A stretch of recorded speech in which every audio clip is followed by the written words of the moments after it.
اگرچہ ٹارزن نے بدروحوں کو ختم کر دیا تھا، لیکن جنگل کے جانور ابھی تک خوف زدہ تھے۔ ٹارزن کی کوششوں سے چند دن میں ہی ان کا خوف زائل ہونے لگا اور پھر سے ہنسنے کھیلنے لگے۔ ایک دن منکو نے ٹارزن سے کہا، سردار، آج تو کسی دوسرے ملک کی سیر کی جائے، ہم بھی دیکھیں کہ باہر کی دنیا کیا کچھ ہے۔ ہاں منکو، میں بھی کئی دنوں سے باہر جانے کا سوچ رہا تھا، لیکن سمجھ میں نہیں آتا تھا کہ جنگل کو کس کے رحم و کرم پر چھوڑ کر جاؤں۔ ٹارزن نے کہا، اس کام کے لیے کالو شیر سب سے زیادہ موزوں ہے۔ منکو بولا، وہ آپ کی غیر موجودگی میں سارا انتظام سنبھال لے گا۔ ٹھیک کہتے ہو تم۔ وہ کشتی محفوظ ہے جو میں نے پچھلے سال بنائی تھی؟ ٹارزن نے پوچھا۔ منکو نے یاد کرتے ہوئے کہا، جی ہاں سردار، وہ کشتی ان درختوں کے درمیان موجود ہے جن کی شاخیں سمندر کے پانی میں ڈوبی رہتی ہیں۔ اچھا تو پھر کالو شیر کو بلا لاؤ، ٹارزن نے کہا، میں اسے ہدایت دینا چاہتا ہوں۔ منکو چلا گیا۔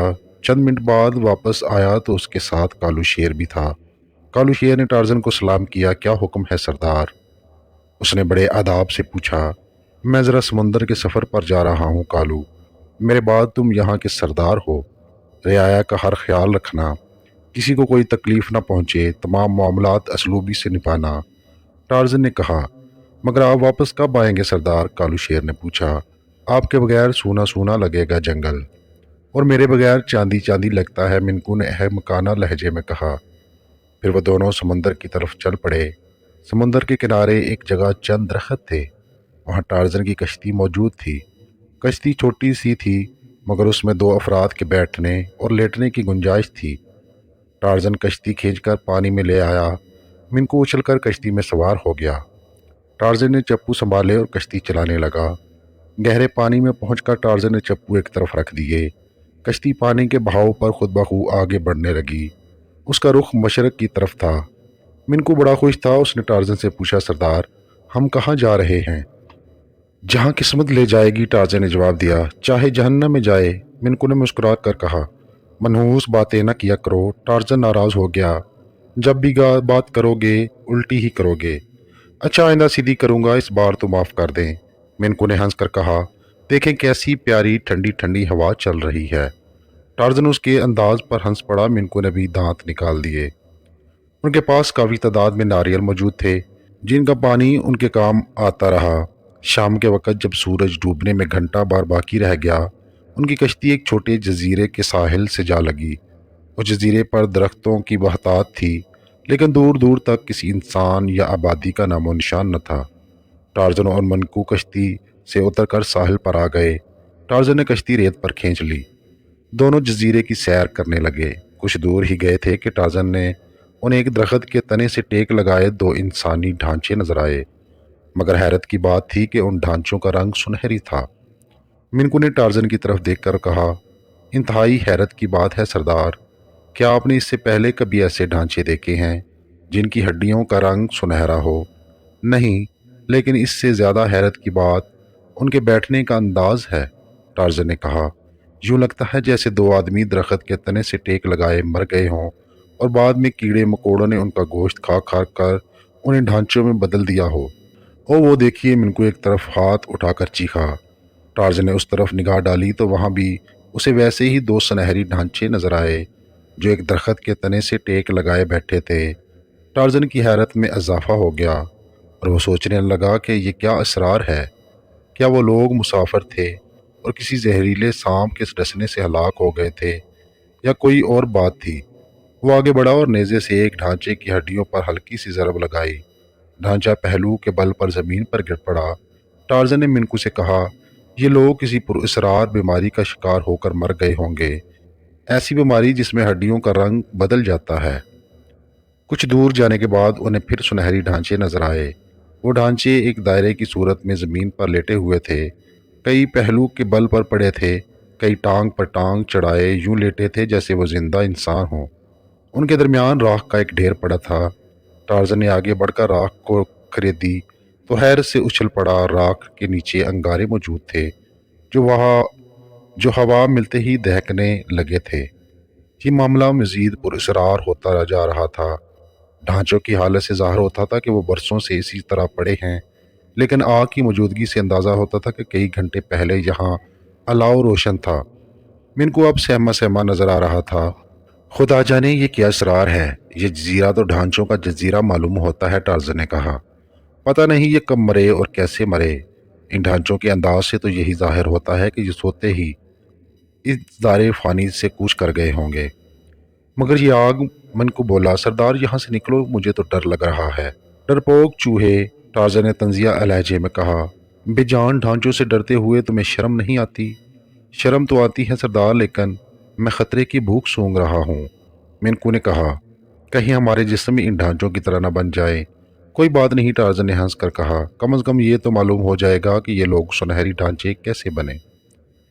میرا خیال ہے کہ آج کی رات کسی درخت پر گزارے، منکو نے کہا۔ ٹارزن نے اس کی تجویز سے اتفاق کیا۔ کسی ناگہانی مصیبت سے بچنے کے لیے ضروری بھی تھا۔ سنہری ڈھانچوں سے کچھ فاصلے پر ایک بلند اور موٹی شاخوں والا درخت تھا۔ دونوں اس پر چڑھ گئے۔ منکو تو سب سے اوپر کی شاخ پر جا بیٹھا اور ٹارزن ایک دو شاخے پر بیٹھ گیا۔ اس نے دو ٹانگیں دائیں بائیں لٹکا لیں اور سار پشت کی شاخ سے لٹکا کر سو گیا۔ انہیں سوئے نہ جانے کتنی ہی دیر گزری تھی کہ اچانک ان کی آنکھ کھل گئی۔ آنکھ کھلتے ہی ٹارزن کے کانوں میں ہنسنے اور کہکے لگانے کی آوازیں آئیں۔ اس نے چونک کر سامنے دیکھا اور دم بخور رہ گیا۔ وہ منظر دیکھ کر منکو بھی کبکا اٹھا اور اس نے شاخ کو مضبوطی سے پکڑ لیا، ورنہ گر جاتا۔ وہ منظر تھا ہی ہوش اڑا دینے والا۔ انسانی ڈھانچوں کے درمیان الاؤ روشن تھا اور وہ پر اسرار سنہری ڈھانچے بیٹھے حرکت کر رہے تھے۔ ان کی ہر طرف سے ہی ہنسنے اور کہکے لگانے کی آوازیں آ رہی تھیں۔ گوشت پوش سے محروم ڈھانچوں کی کھوپڑیوں میں آنکھیں نظر آ رہی تھیں۔ دفعتاً ایک ڈھانچہ اٹھ کر کھڑا ہوا اور اپنے ساتھی ڈھانچوں سے کہنے لگا، دوستو، مجھے انسان کی خوشبو آ رہی ہے، زندہ انسان کی۔ ہاں سردار، آپ کا خیال ٹھیک ہے، ہم بھی محسوس کر رہے ہیں۔ بیٹھے ہوئے ایک ڈھانچے نے کہا۔ کھڑا ہوا سنہری ڈھانچہ، جو باقی ڈھانچوں کا سردار تھا، اپنے ساتھیوں سے کہہ رہا تھا، جاؤ اسے تلاش کر پکڑ کر لاؤ، انسانی گوشت کھائے ہوئے کئی دن ہو گئے ہیں۔ اس کے حکم پر تمام ڈھانچے ہڈیاں کھڑکھڑاتے ہوئے اٹھے اور ادھر ادھر بکھر کر چل دیے۔ ان کی تعداد 20 کے لگ بھگ تھی۔ چند ڈھانچوں کا رخ اس طرف تھا جدھر ٹارزن اور منکو اس درخت پر موجود تھے۔ جو وہ ڈھانچے قریب آتے گئے، ٹارزن اور منکو کے دل کی دھڑکنیں تیز ہوتی جا رہی تھی۔ وہ تینوں ڈھانچے ان کے درخت سے چند گز فاصلے پر گزر گئے۔ ٹارزن نے اطمینان کا سانس لیا، لیکن پھر وہ تینوں ڈھانچے کچھ دور جا کر رک گئے۔ وہ واپس مڑ رہے تھے۔ اس بار ان کا رخ سیدھا ٹارزن والے درخت کی طرف تھا۔ اسے نہیں چھو سکیں گے۔ پھر بھی احتیاطاً اس نے اپنی لٹکی ہوئی ٹانگیں اوپر سمیٹ لیں۔ سنہرے ڈھانچے عین درخت کے نیچے آ کر رک گئے اور سر اٹھا کر اوپر دیکھنے لگے۔ جو ہی ان کی نظر ٹارزن پر پڑی، وہ چلائے، مل گیا، مل گیا، وہ یہاں موجود ہے۔ ان کی آواز سن کر تمام ڈھانچے ان کی طرف دوڑے اور چند لمحوں بعد وہ سب اس درخت کے نیچے جمع ہو چکے تھے۔ ان کی سرخ آنکھیں ٹارزن پر جمی ہوئی تھیں اور وہ دانت کچکچا رہے تھے، جیسے خیالوں میں ٹارزن کی ہڈیاں چبا رہے ہوں۔ سردار، ڈھانچے نے کہا، اے اجنبی انسان، نیچے اتر آؤ، ہم تیرے گوشت کا مزہ چکھنا چاہتے ہیں۔ پہلے یہ بتاؤ کہ تم کون ہو اور اس نوبت کو کیوں کر پہنچے؟ ٹارزن نے پوچھا۔ ہم بھی پہلے تمہاری طرح انسان تھے، سردار نے ٹھنڈی سانس لے کر کہا، مگر ایک دن اس جزیرے میں ایک خوفناک وبا آئی۔ ہمارے گوشت گل کر جسموں سے علیحدہ ہو گئے اور ہماری ہڈیاں سنہری ہو گئیں۔ ڈھانچوں میں تبدیل ہونے کے بعد ہم اس قابل نہ رہے کہ دوسرے ملکوں سے اشیاء خوردنوش لا سکیں۔ ہمارے پاس کھانے کو کچھ نہیں تھا، اس لیے ہم نے یہاں کے جانوروں کو کھانا شروع کر دیا۔ ایک بار یہاں چند مسافر آ گئے تو ہمیں دیکھ کر دہشت سے مر گئے۔ ہم نے ان کی لاشوں کو کھایا اور آدم خور بن گئے۔ پھر ہم جانوروں کے ساتھ ان بھولے بھٹکے بحری مسافروں کو بھی شکار کرنے لگے جنہیں قسمت یہاں لا پھٹکتی ہے۔ اب ان جزیرے پر چند ایک جانور رہ گئے ہیں جو ہمارے ڈر سے جزیرے کے آخری حصے میں رہتے ہیں۔ او لیکن تم دن میں تو مردہ ہوتے ہو، ٹارزن نے حیران ہوتے ہوئے پوچھا۔ ہاں، دن کے وقت ہماری روحیں ہمارے جسموں سے جدا ہو جاتی ہیں، مگر سورج غروب ہونے کے 1 گھنٹہ بعد ہم دوبارہ زندہ ہو جاتے ہیں، سردار، ڈھانچے نے کہا۔ اب تم شرافت سے نیچے اتر آؤ، بہت باتیں ہو گئیں۔ لیکن میرا اترنے کا کوئی ارادہ نہیں، ٹارزن نے مسکرا کر کہا۔ ہم تمہیں زبردستی نیچے اتاریں گے، اجنبی سردار ڈھانچے نے گرا کر کہا۔ اچھا پھر کوشش کرو، میں نے تمہیں روکا تو نہیں، ٹارزن نے کہا، لیکن انجام کے خود ذمہ دار ہوں گے۔ تمہاری کہانی سننے کے بعد میں نے فیصلہ کیا ہے کہ اس جزیرے کو تمہارے وجود سے پاک کر دوں، تاکہ آئندہ کوئی بھولا بھٹکا مسافر تمہارا شکار نہ بن سکے۔ سردار ڈھانچے نے کوئی جواب دینے کی بجائے دو ڈھانچوں کو اشارہ کیا اور وہ آگے بڑھ کر درخت پر چڑھنے لگے۔ منکو نے سنہری ڈھانچوں کو درخت پر چڑھتے دیکھا تو گھگھیانے لگا، مگر ٹارزن نے اسے دلاسا دیا، گھبراؤ نہیں، پیار سے، خدا نے چاہا تو یہ ہمارا کچھ بھی نہیں بگاڑ سکیں گے۔ جو ہی ایک ڈھانچہ کچھ اوپر پہنچا، ٹارزن نے تاک کر نیزا اس کی کھوپڑی میں مارا۔ ڈھانچے کے منہ سے چیخ نکلی اور وہ زمین پر جا گرا۔ دوسرے ڈھانچے نے ہاتھ بڑھا کر ٹارزن کا پاؤں پکڑنا چاہا، لیکن ٹارزن نے اس کی کھوپڑی میں بھی نیزا مارا اور وہ بھی چیختا ہوا نیچے جا گرا۔ دونوں ڈھانچوں نے گرنے کے بعد کوئی حرکت نہیں کی تھی، شاید وہ مر گئے تھے۔ اس درخت کو گرا دو، سردار ڈھانچے نے دوسرے ڈھانچوں سے کہا۔ درخت تمہارے باپ دادا سے بھی نہیں گرے گا، ٹارزن نے کہا، تم ہڈیوں کے ڈھانچے اسے ہلا بھی نہیں سکتے۔ انہوں نے کوئی جواب نہ دیا۔ سارے ڈھانچے درخت کے تنے سے لپٹ گئے اور اسے جڑ سے اکھاڑنے کی کوشش کرنے لگے۔ درخت بری طرح لرزنے لگا۔ ٹارزن کا یہ خیال غلط نکلا کہ وہ درخت نہیں گرا سکیں گے۔ اسے یوں محسوس ہو رہا تھا جیسے چند منٹ میں درخت جڑ سے اکھڑ جائے گا۔ ڈھانچوں کی طاقت حیرت انگیز تھی اور ٹارزن کو درخت گرنے سے پہلے ہی کوئی فیصلہ لینا تھا۔ منکو، اس نے جانوروں کی زبان میں کہا، تم اس درخت پر ہی بیٹھے رہنا، اگر کوئی ڈھانچہ اوپر پہنچ بھی جائے تو دوسرے درخت پر چلے جانا، میں نیچے اتر کر ان سے دو ہاتھ کر کر آتا ہوں۔ منکو کو ہدایت دینے کے بعد ٹارزن نے سنہری ڈھانچوں کے سردار کو مخاطب کیا جو ایک طرف کھڑا تھا۔ ڈھانچوں کے سردار، میں نیچے اترنے کے لیے تیار ہوں، اپنے ساتھیوں کو ہٹا لو۔ سردار ڈھانچے نے کہہ کر لگایا اور وہ بولا، تم کہتے تھے کہ ہم درخت کو ہلا بھی نہیں سکیں گے۔ ہم اس جزیرے کے رہنے والے جانتے ہیں کہ یہاں کے درختوں کی جڑیں زیادہ گہری نہیں ہوتی۔ پھر اس نے اپنے ساتھی ڈھانچوں کو پیچھے ہٹنے کا حکم دیا۔ ڈھانچے درخت چھوڑ کر اس کے پاس جا کھڑے ہوئے۔ ٹارزن نے پوچھا، اگر میں نیچے اتر آؤں تو تم میرے ساتھ کیا سلوک کرو گے؟ وہی سلوک جو آدم خور ایک بے بس انسان سے کرتے ہیں، سردار ڈھانچے نے ہنس کر کہا، مگر میں چاہتا ہوں کہ تم مجھے اپنا ساتھی بنا لو۔ ٹارزن نے کہا، اچھا تم نیچے تو اترو، ہم تمہاری بات پر غور کریں گے، سردار ڈھانچے نے کہا۔ وہ سب پیچھے ہٹ گئے۔ ٹارزن نیزا سنبھالے ان کی طرف دیکھتا ہوا نیچے اترنے لگا۔ منکو اوپر سے دھڑکتے دل کے ساتھ اس کی سلامتی کی دعائیں مانگ رہا تھا۔ جو ہی ٹارزن نیچے پہنچا، سردار ڈھانچے نے اپنے ساتھیوں سے کہا، پکڑو اس لے۔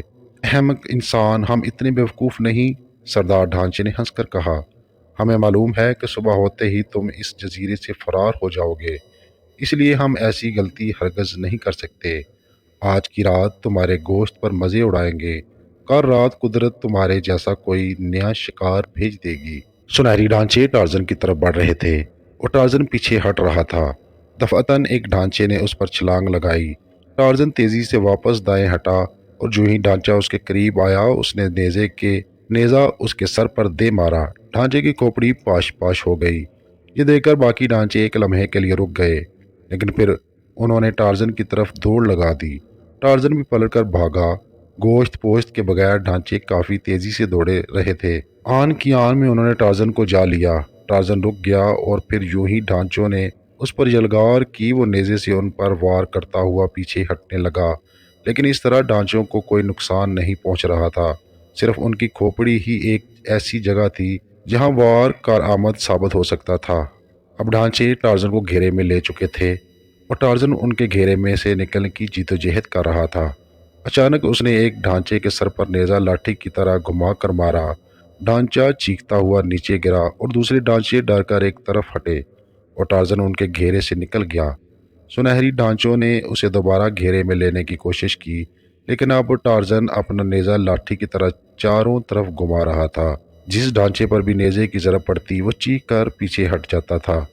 ادھر سردار ڈھانچہ منکو کے پیچھے پڑ گیا تھا۔ یوں ہی وہ درخت پر چڑھا، منکو اچھل کر دوسرے درخت پر جا پہنچا۔ سردار ڈھانچہ نیچے اترا اور دوسرے درخت پر چڑھنے لگا، مگر جب وہ اوپر پہنچتا تو منکو قریبی درخت پر پہنچ چکا ہوتا تھا۔ اب منکو کا خوف دور ہو چکا تھا۔ اب وہ سردار ڈھانچے کو دیکھ کر کھیس نکال رہا تھا، جبکہ سردار ڈھانچہ دانت پیستے ہوئے اسے کوس رہا تھا۔ کم وقت ایک بار ہاتھ تو آ جاؤ، اگر ہڈیوں سے نہ چبا ڈالا تو پھر کہنا، اس نے منکو والے درخت پر چڑھتے ہوئے کہا۔ منکو نے دانت نکالتے ہوئے دوسرے درخت پر چھلانگ لگا دی۔ تھوڑی ہی دیر میں ڈھانچہ تھک کر ہانپنے لگا۔ پھر اس نے منکو کو پکڑنے کی کوشش ترک کر دی اور اپنے ساتھیوں کی طرف دیکھنے لگا جو ٹارزن کو پکڑنے میں ناکام کوشش کر رہے تھے، مگر ٹارزن تو چھلاوا بنا ہوا تھا۔ وہ اب تک 5 ڈھانچوں کو ہلاک کر چکا تھا اور باقی بھی نیزے کی ضرب کھا کر زخمی ہو چکے تھے۔ کم وقتو جلدی کرو، سردار ڈھانچے نے چیخ کر کہا۔ رات ختم ہونے میں چند گھنٹے باقی رہ گئے ہیں۔ سورج نکلنے کے بعد ہم اس اجنبی کے رحم و کرم پر ہوگے۔ اپنے سردار کی بات سن کر وہ پہلے سے زیادہ شدت کے ساتھ ٹارزن پر حملہ کرنے لگے۔ دفعتاً ایک ڈھانچے کا ہاتھ ٹارزن کے نیزے پر پڑا اور نیزہ ٹارزن کے ہاتھ سے چھٹ گیا۔ ٹارزن نے فوراً دوڑ لگا دی۔ ڈھانچے ہنسنے لگے۔ اب بھاگ کر کہاں جاؤ گے بیٹا؟ ایک ڈھانچے نے کہا، تمہیں تو موت بھی ہمارے ہاتھوں سے نہیں بچا سکے گی۔ وہ سب ٹارزن کے پیچھے دوڑ رہے تھے۔ ٹارزن کے لیے خالی ہاتھ ان کا مقابلہ کرنا ممکن نہ تھا۔ وہ گوشت پوشت کا انسان تھا، جبکہ وہ ہڈیوں کے پنجر تھے جن پر اس کے گھونسے بھی اثر نہ کر سکتے تھے۔ بہتری اسی میں تھی کہ وہ دوبارہ نیزہ حاصل کرتا۔ چنانچہ وہ چکر کاٹ کر دوبارہ اسی طرف بھاگنے لگا جہاں اس کا نیزہ گرا تھا۔ ڈھانچے اس کا پیچھا کر رہے تھے۔ ٹارزن جانتا تھا کہ ایک بار ان کے ہاتھ آ گیا تو پھر دنیا کی کوئی طاقت اسے مرنے سے نہیں بچا سکے گی۔ تیزی سے بھاگتے ہوئے اس نے اپنا نیزہ اٹھایا اور قریبی درخت پر چڑھتا چلا گیا جس کا تنا کافی موٹا تھا، اور اوپر پہنچ کر اس نے نیچے جھانکا۔ ڈھانچے قریب پہنچ چکے تھے۔ ان میں سے چند درخت پر چڑھنے لگے۔ جو ہی ایک ڈھانچہ قریب پہنچا، ٹارزن نے پوری قوت سے اس کے سر پر نیزے کی ضرب لگائی اور وہ چیختا ہوا نیچے جا گرا۔ دوسرے ڈھانچے کا بھی یہی حشر ہوا تو باقی ڈھانچے مل کر درخت کو گرانے کی کوشش کرنے لگے، مگر یہ درخت کافی مضبوط تھا۔ کافی دیر کی کوشش کے باوجود وہ درخت نہ اکھاڑ سکے۔ اتنی دیر میں سردار ڈھانچہ بھی قریب آ گیا۔ اس درخت کو آگ لگا دو، سردار نے اپنے ساتھی ڈھانچوں کو حکم دیا۔ ایک ڈھانچہ فوراً جلتے ہوئے الاؤ کی طرف بھاگا۔ جو ہی وہ الاؤ کے قریب پہنچا، منکو درخت سے اتر کر چلایا۔ اس ڈھانچے نے منکو کو دیکھا اور اس کے پیچھے دوڑا۔ منکو اسے اپنے پیچھے لگائے وہاں سے کافی دور لے گیا۔ آگے ایک گہری کھائی تھی۔ منکو اچھل کر کھائی عبور کر گیا اور ڈھانچہ اپنے زور میں ہی کھائی میں جا گرا اور دوبارہ نہ نکل سکا۔ منکو وہاں سے واپس الاؤ کی طرف بھاگنے لگا۔ سردار ڈھانچے نے اپنے ایک اور ساتھی سے کہا، تم جاؤ اور آگ لے آؤ، پہلا نہ جانے کہاں مر گیا۔ اس ڈھانچے نے الاؤ کے پاس بیٹھے ہوئے منکو کو دیکھا تو اس کی طرف لپکا، مگر منکو نے دوڑ لگا دی۔ ڈھانچہ بھی اس کے پیچھے بھاگنے لگا۔ منکو اسے بھی کھائی کے پاس لے گیا اور اس کے کھائی میں گر جانے کے بعد واپس چل دیا۔ چونکہ تمام ڈھانچوں کی توجہ درخت پر بیٹھے ہوئے ٹارزن کی طرف تھی، اس لیے وہ یہ نہ دیکھ سکے کہ دونوں ڈھانچے کہاں گئے۔ لیکن ٹارزن منکو کی بھاگ دوڑ دیکھ رہا تھا اور دل ہی دل میں اسے شاباش دے رہا تھا۔ جب دوسرا ڈھانچہ بھی واپس نہ آیا تو سردار نے ایک اور ڈھانچے کو بھیجا۔ منکو نے چالاکی سے اسے بھی گہری کھائی میں گرا دیا۔ آخر مجبوراً سردار کو خود آگ اٹھانے کے لیے آنا پڑا۔ اس نے منکو کو الاؤ کے قریب دیکھا تو ہنس کر کہنے لگا، آخر تم نیچے آ ہی گئے، اب میرے ہاتھ سے نہیں بچ سکو گے۔ یہ کہہ کر وہ منکو کی طرف لپکا۔ منکو نے فوراً اس طرف دوڑ لگا دی جدھر کھائی تھی۔ اس ترکیب میں اس بار بھی کار ثابت ہوئی اور سردار ڈھانچہ گہری کھائی میں جا گرا اور دوبارہ نکل نہ سکا۔ اس بار ڈھانچوں نے سردار کو منکو کے پیچھے دوڑتے دیکھ لیا۔ چنانچہ اس کے غائب ہو جانے پر ایک نے کہا، سردار بڑا بے ایمان ہے، اکیلا ہی منکو کو کھانے کی فکر میں ہے، آؤ ہم بھی اپنا حصہ وصول کرتے ہیں۔ نہیں نہیں، ہمیں یہیں رک کر سردار کی واپسی کا انتظار کرنا چاہیے، کہیں یہ زندہ انسان ہمارے ہاتھ سے نہ نکل جائے۔ چنانچہ وہ وہیں ٹھہرے اپنے سردار کا انتظار کرنے لگے۔ تھوڑی دیر کے بعد صبح کے آثار نمودار ہونے لگے تو ان میں بے چینی پھیل گئی۔ پھر یوں ہی سورج کی پہلی کرن نکلی، وہ سب بے جان ہو کر گر پڑے۔ ٹارزن نے خدا کا شکر ادا کیا اور درخت سے نیچے اتر آیا۔ منکو بھی قریب پہنچ گیا۔ آج تو خوب کام دکھایا منکو بھائی، مان گئے تجھے، ٹارزن نے ہنس کر کہا۔ مگر ڈھانچوں کو غائب کہاں کیا؟ منکو اسے کھائی کے بارے میں بتایا۔ پھر ٹارزن نے تمام سنہری ڈھانچوں کی کھوپڑیاں پاش پاش کر دیں اور ان کی ہڈیوں کے پنجر اٹھا کر آگ میں ڈال دیے جو جل کر راکھ ہو گئے۔ اب وہ جزیرہ سنہری مگر آدم خور ڈھانچوں سے پاک ہو چکا تھا۔ پھر انہوں نے سارے جزیرے کی سیر کی، جہاں کہیں بھی انہیں انسانی ڈھانچہ دکھائی دیا اسے توڑ پھوڑ دیا، اور رات انہوں نے وہیں جزیرے پر بسر کی اور خوب سوئے کیونکہ وہ پچھلی رات جاگتے رہے تھے۔ اگلے دن ٹارزن نے منکو کو واپس چلنے کے لیے کہا اور پھر ساحل پر پہنچ گئے۔ ان کی کشتی موجود تھی۔ دونوں کشتی میں سوار ہوئے اور ٹارزن چپوؤں کی مدد سے کشتی کو اس طرف کھینچنے لگا جدھر ان کا اپنا جنگل تھا۔